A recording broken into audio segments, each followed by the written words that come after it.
Hello students, welcome to our channel Kota short. Last video में हमने pointers के कुछ कंसेप्ट्स देखे थे।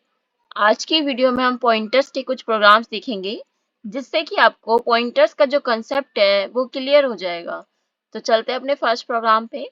यहाँ आपको फर्स्ट प्रोग्राम में हमें यहाँ दिख रहा है कि हमने दो वेरिएबल डिक्लेयर किए हैं, ए एंड बी। उसको इनिशियलाइज किया 7 एंड 17 से। ए को हमने 7 दिया है, बी को 17 से किया है। दोनों जो है इंटीजर टाइप के हैं। अब मैंने एक पॉइंटर बनाया है सी नेम से, जिसमें एड्रेस दिया है बी का इसमें एड्रेस आ गया। तो लाइक यहाँ अगर मान लें बी का जो एड्रेस है 07076FFX एंड 09 समथिंग कुछ ऐसे करके हमारा इसका एड्रेस है बी का, और वो बी का एड्रेस किस में दे दिया हमने, सी में पॉइंटर में दे दिया। अब मैंने क्या किया, सी की वैल्यू को हमने यहाँ पर 7 करा दिया। राइट, यहाँ पर सी को मैंने 7 करा दिया। अब मैंने यहाँ प्रिंट करा है ए और बी को। आप हमें कमेंट में जाके इसका आंसर लिखिए कि क्या आएगा, इसका आउटपुट क्या आएगा। आप पहले कमेंट में जाइए और इसका आउटपुट देख के बताइए कि इसका आउटपुट क्या आएगा। अब चलते इसके आउटपुट में। तो इसका आउटपुट जो होगा वो आएगा, ए की वैल्यू जो होगी 7 आएगी और बी की वैल्यू भी 7 आएगी। क्यों आएगी इसको एक्सप्लेन करती हूँ मैं यहाँ, कि ए जो है 7 से है, तो ए में तो यहाँ पर कोई चेंजेस नहीं करे हमने। ए में तो कोई चेंजेस नहीं दिख रहे होंगे आपको। ए तो सिंपल ऐसे है कि हमने से डिफाइन किया है, प्रिंट करा दिया, तो ए तो 7 ही आएगा। अब बी में 7 क्यों आए, पहले तो 17 था। बी की जो यहाँ पर मैंने जैसे आपको बताया था, यहाँ डी रेफरेंस ऑपरेटर के थ्रू हमने उसकी जो वैल्यू थी वो चेंज कराई है। यहाँ जो मतलब पहले से यहाँ पर बी का क्या है, एड्रेस है। अब मैंने आपको बताया कि उसी लोकेशन पे जाके जो वैल्यू होगी वो चेंज होगी। यहाँ पर जो हम सी है वो एड्रेस कंटेन कर रहा है, और ये डी रेफरेंस क्या करेगा, उसकी एड्रेस पे जाके उसी वैल्यू को चेंज कर देगा। तो जहां पर बी जो था 17 था, अब बी की वैल्यू 7 हो जाएगी। तो दैट्स वाई इसकी वैल्यू जो आई है वो 7 आई है। तो इसका आउटपुट चेक करते हैं, यहाँ पर दोनों का 7 यहाँ प्रिंट होके आ गया। नेक्स्ट प्रोग्राम देखते हैं, इसको कमेंट कर देते हैं यहाँ से। नेक्स्ट पे हमने क्या किया है, ए में 50 लिया है। 50 का जो हमने ए का जो एड्रेस है वो हमने एक पॉइंटर में लिया है। फिर मैंने क्यू में उसी पॉइंटर का एड्रेस लिया है ptr। अब मैंने यहाँ क्या करा दिया, पॉइंटर को प्लस प्लस करा दिया, पॉइंटर क्यू को मतलब जो क्यू था उसको इंक्रीमेंट करा दिया 1 से। देन प्रिंट कराया ए की वैल्यू। तो यहाँ पर अब क्या होगा, यहाँ हमारा जो आउटपुट आएगा वो आएगा 51, जैसे मैंने यहाँ पर आपको डिफाइन कर बता रखा है 51 आएगा। अब क्यों 51 क्यों आएगा, यहाँ पर पहले तो ए का जो एड्रेस है वो पॉइंटर में जा रहा है।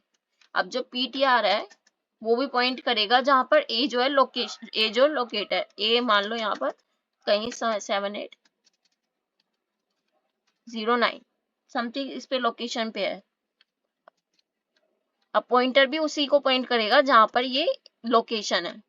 राइट, तो ये पॉइंटर भी उसी पॉइंट को कर रहा है। अब क्या हुआ, क्यू में भी हमने पॉइंटर का एड्रेस डलवा दिया। यहाँ देखोगे ptr लिख दिया, तो ptr में क्या आएगी, ये वैल्यू आएगी। तो पॉइंटर में अब कौन सा एड्रेस आ जाएगा, क्यू में क्या आएगा, ptr। क्यू में भी सेम जो एड्रेस है वही आ जाएगा।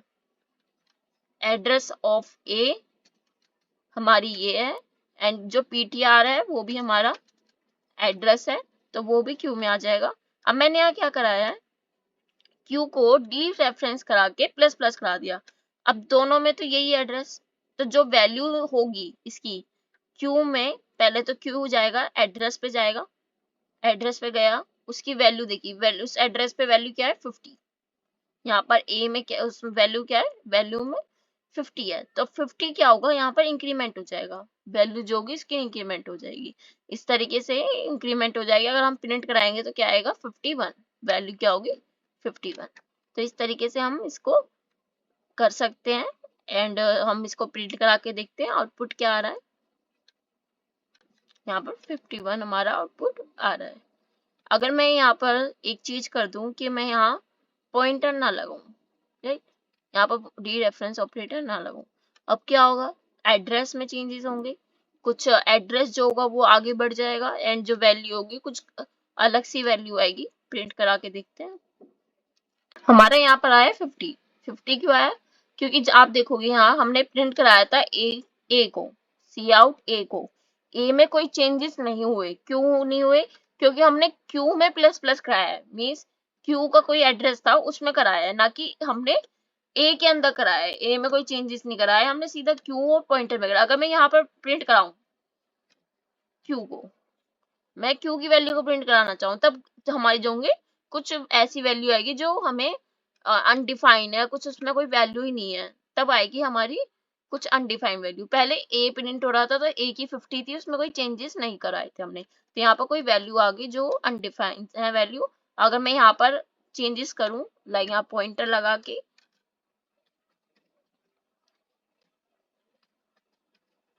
यहाँ पर ब्रैकेट लगाते हैं, तो इस तरीके से अगर मैं कराऊंगी और यहाँ पर मैंने पॉइंटर क्यू को ही प्रिंट कराऊंगी, तो आउटपुट क्या आएगा? आउटपुट देन आएगा यहाँ 51, जैसे मैंने आपको बताया है 51 आउटपुट आ गया। क्यों आ गया? क्योंकि हमने उस मेमोरी लोकेशन में जाके उसकी वैल्यू को अपडेट किया है। आपको ये क्लियर हो गया होगा। बाकी आपको कोई डाउट हो तो आप हमें कमेंट सेक्शन में पूछ सकते हो, आपके हमें सेकंड प्रोग्राम में डाउट है, और आपको जिस टॉपिक पे या जिस लाइन में डाउट है आप उस लाइन का नंबर लिखे हैं, देन आप हमसे पूछ सकते हो। नेक्स्ट प्रोग्राम पे चलते हैं। तो यहाँ पर क्या हो रहा है, हमने दो फ्लोट वैल्यूज बनाई हैं, दो फ्लोट डाटा टाइप के हमने वेरिएबल्स बनाए हैं एफ एंड पी। एफ में 10.5 लिया है, पी में 2.5 लिया है। जो पॉइंटर बनाया है वो भी हमारा सेम डाटा टाइप होगा, जिसका हम एड्रेस डलवाएंगे इसमें। लाइक हमने एफ का एड्रेस डलवाया तो एफ का डाटा टाइप क्या है? फ्लोट, तो पॉइंटर का भी फ्लोट डाटा टाइप होगा। और यहाँ पर हमने पॉइंटर बनाया और उसका एड्रेस पास कराया है। सेकेंड हमने यहाँ क्या कराया है? पॉइंटर को प्लस प्लस कराया है। अब पॉइंटर को जब प्लस प्लस किया है तो उसकी वैल्यू किसकी होगी अपडेट? जो एफ की वैल्यू है। देन पॉइंटर में हमने पी डलवा दिया, पी की जो वैल्यू है, देन प्रिंट कराई है हमने तीनों की वैल्यू। आप कमेंट सेक्शन में जाके इसका भी आउटपुट लिखे हमें कि इसका आउटपुट क्या आएगा, देन चेक करें कि आउटपुट आपने जो लिखा है क्या वो सेम है या नहीं है। अब यहाँ पर क्या है, पहला पॉइंटर हमने यहाँ पर प्रिंट कराया, तो यहाँ पर क्या वैल्यू होगी उसकी? हमने डी रेफरेंस करा के पीटीआर की वैल्यू प्रिंट कराई है।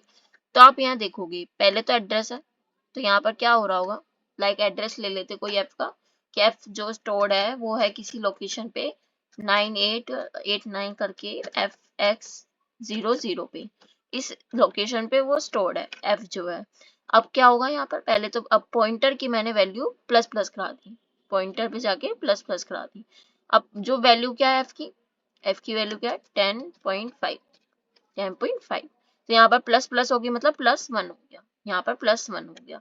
अब वैल्यू भी जो हो रही होगी एफ के अंदर ही हो रही होगी, क्योंकि एड्रेस है उसका, तो एफ के अंदर ही सारी चेंजेस हो रहे होंगे। अब मैंने क्या कराया यहाँ, पॉइंटर में प्लस पॉइंटर की वैल्यू में पी डलवा दिया। मीन्स अब जो एफ की वैल्यू होगी, पॉइंटर क्या होगा, उसके एड्रेस एफ है, तो एफ की जो वैल्यू होगी उसमें क्या हो जाएगी, पी की वैल्यू अपडेट हो जाएगी, 2.5 आ जाएगा। 2.5 है पी पॉइंटर की वैल्यू में। अब जब हम इन तीनों को प्रिंट कराएंगे तो क्या प्रिंट होगा? पहले तो हमने पॉइंटर की कराई, तो पॉइंटर की वैल्यू क्या है? पी है जो 2.5 है, और एफ की वैल्यू क्या है? 2.5। पी की वैल्यू क्या है? 2.5। तो तीनों का आउटपुट क्या आएगा? 2.5, 2.5 एंड 2.5। तो इसका आउटपुट चेक करते हैं। 2 पॉइंट हमारे जैसे आउटपुट में तीनों में 2.5 2.5 2.5 आ गया। अब अगर आपको यहाँ पे कुछ डाउट हो रहा हो तो मैं आपको इसको दोबारा से बता देती हूँ, क्योंकि थोड़ा डिफरेंट है ये बाकियों से। आपको क्या पता इसमें कंफ्यूजन हो रही हो, तो मैं इसको दोबारा से बताती हूँ। इसको ड्राई रन दोबारा से करते हैं ताकि और क्लियर हो जाए आपको। यहाँ पर आप इस तरीके से समझ सकते हो, हमने एफ के अंदर लास्ट एफ लिया है, एफ जो भी लोकेशन है वो एफ की है, जो भी चेंजेस हो रहे हैं वो एफ के अंदर ही हो रहे हैं, एफ की वैल्यू के अंदर ही होंगे। जैसे कि हमने यहाँ पे एड्रेस स्टोर किया है, पीटीआर के अंदर एड्रेस स्टोर है एफ का, मतलब जो पॉइंट पीटीआर के अंदर चेंजेस कराएंगे वही चेंजेस एफ के अंदर होंगे, वही चेंजेस एफ के अंदर होंगे। तो मैंने पहले पीटीआर की प्लस कराई, तो एफ की वैल्यू भी जो होगी प्लस हो जाएगी। पीटीआर के अंदर मैंने क्या डलवाई? पी की वैल्यू, तो जो पीटीआर के अंदर हो रहा होगा वही मतलब उसी एफ के लोकेशन पे हो रहा होगा, तो एफ की वैल्यू भी यहाँ पर चेंज होगी। होप सो आपको ये क्लियर हो गया होगा। बाकी आपको कोई डाउट हो तो आप हमें कमेंट सेक्शन में पूछ सकते हो। चलते हैं अपने नेक्स्ट प्रोग्राम पे। नेक्स्ट प्रोग्राम जो होगा, आप हमें ये कमेंट सेक्शन में खुद बताओगे कि इसका आउटपुट क्या आएगा, एंड इसमें कोई डाउट हो तो आप हमें पूछ सकते हैं। और बाकी जो इसका आंसर होगा वो आपको हमारी नेक्स्ट वीडियो में मिलेगा। बाकी आप इसको आप प्रोग्राम को देख सकते हैं। बाकी मैं थोड़ा सा इसको एक्सप्लेन कर देती हूँ ताकि आपको ये समझ आ जाए। यहाँ हमने ए और बी की वैल्यू को प्रिंट कराया है। तो ए और बी में क्या है, ए में अभी 100 है, ए का एड्रेस मैंने एक पॉइंटर बनाया है। ये डबल पॉइंटर का कंसेप्ट आ जाता है इसके अंदर। तो जो डबल पॉइंटर होगा वो नेक्स्ट वीडियो में समझाएंगे हम। तो नेक्स्ट वीडियो में समझाएंगे तो उसका रिजल्ट भी आपको एंड में जरूर मिलेगा। तो आप इसको, अगर आपने डबल पॉइंटर पहले से पढ़ रखा है थोड़ा बहुत, तो आप इसका कमेंट सेक्शन में आंसर दे सकते हैं। बाकी अगर आपको डबल पॉइंटर का बिल्कुल भी आइडिया नहीं है तो आप हमारी नेक्स्ट वीडियो का, जब वो पूरी वीडियो आप देख लोगे डबल पॉइंटर का, देन लास्ट में उसका आंसर जो होगा वो आपको यहाँ इसको कमेंट सेक्शन में देना होगा। देन वो आंसर आपको लास्ट में मिलेगा। तो मिलते हैं नेक्स्ट वीडियो में। तब तक के लिए आप इस पॉइंटर्स की प्रैक्टिस कर सकते हैं। एंड जो भी हमारी लास्ट वीडियो थी पॉइंटर्स की एंड ऑल पूरी C++ सीरीज की, आप उसको रेफर कर सकते हैं। अगर आपने अभी तक उसकी हमारी प्लेलिस्ट देखी नहीं है तो आप उसकी देख सकते हैं वीडियोस। हम सारे कंसेप्ट जो है जो कॉलेज लेवल में पूछे जाते हैं एंड इंटरव्यू में भी पूछे जाते हैं, हम सब क्लियर करते हैं। तो मिलते हैं नेक्स्ट वीडियो में।